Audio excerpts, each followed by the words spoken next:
Welcome to DSNews.com. I'm Kelly Snogren, and we're here at the MPact conference where the focus has been on risk, valuations, and compliance. I'm here with Erin Laredo, who is partner of Laredo & Laredo LLC out of Ohio. She's been in the compliance vertical. So, Erin, what has been the most buzzworthy topic that you've taken away from that session?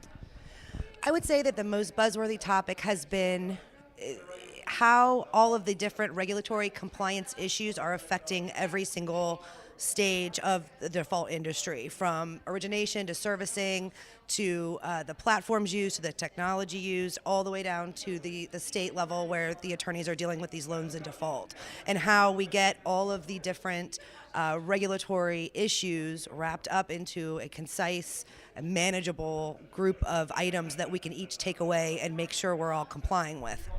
I'm standing here with Tom O'Grady, President and CEO of ProTech Valuation Services.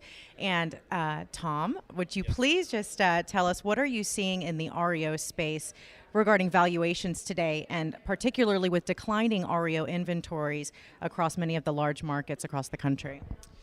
Well, definitely the housing recovery we're seeing right now is driven a lot by this big decline in the REO inventory. And what happened, I think, is obviously the market crashed. There was a lot of foreclosures, a lot of REOs, and a lot of the sand states that were impacted mostly. Phoenix, Florida markets. The price on these REOs dropped so much on the housing price that investors started to take notice and say, I could actually buy that house for less than it would cost me to build it. And rentals were strong too. Rental rates were running very high, so you saw a lot of investor funds get put together, and they came in and they bought up a lot of this inventory. So I mentioned Phoenix, that was sort of the poster child of this, but in Phoenix you saw 2 years of inventory sitting on the market, so it's oversupply. And what happened is these investors came in, they bought it all up, that 2 years became 2 months.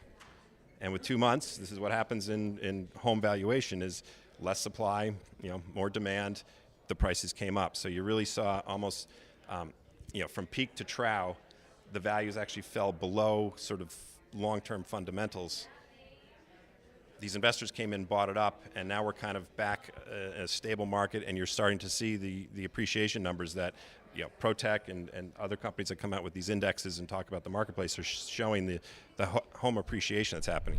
I'm standing here with Jason Nadeau, President and CEO of Stewart Lender Services. And Jason, what was the greatest concern expressed during the title vertical at MPact? I think the greatest concern was not related just to REO, but related to title and the process in general. And it was really the concern that everybody had that speed versus quality is really what we got grown accustomed to over the last several years. And as a result, we found that the lenders and our clients became accustomed to measuring us on how fast we did everything, from the title to the closing to the foreclosure process. And as a result, we started skipping steps. We started taking shortcuts.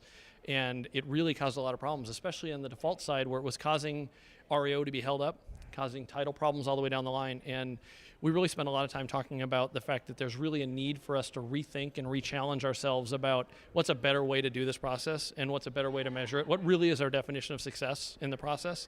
And it was good. We had a really good dialogue. Great. Thank you so much for joining us here. And we'll see you again next time from the DSNews.com studios. Thanks for joining us.